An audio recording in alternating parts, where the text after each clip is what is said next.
Alors je vais vous montrer mon build complet. Alors le bâton de la reine semi-humaine plus 25, la lame blasphématoire plus 10 que j'ai utilisé en fin de combat pour me soigner avec sa capacité spéciale, flamme du pillard. Vous volez des PV aux ennemis touchés par cette compétence. C'est ce qui m'a permis de ne pas mourir à la fin parce que j'avais plus du tout de potions de soin, donc c'est primordial.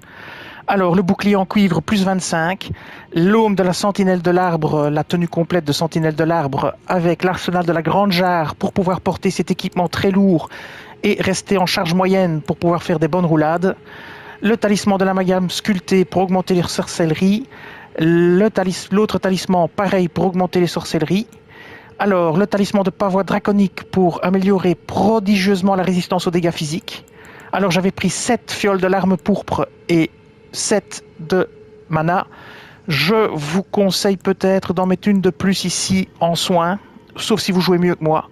Parce que moi j'ai pris quand même beaucoup de dégâts dans la tronche. Alors très important, la fiole de salut miraculeux, quand il rentre dans sa deuxième phase et qu'il met son bâton qui commence à faire saignement, il faut absolument déclencher l'alarme solidifiée tachetée qui soigne les altérations et augmente la résistance. Parce que ça va vous permettre de ne pas prendre saignement. Dans les premières fois où j'ai fait le combat, je ne l'avais pas et j'ai oublié de l'utiliser aussi parfois et du coup il me tuait. Donc quand il passe en phase 2, il met son bâton et il envoie des attaques de sang. Mais si vous ne faites pas ça pour les bloquer, vous mourrez.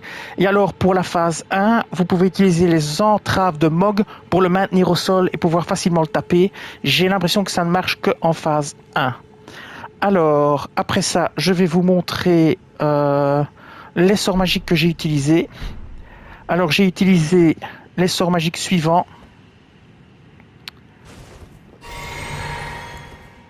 Donc le grand fragment de pierre d'éclat, la comète, les phalanges de grande lame, la lame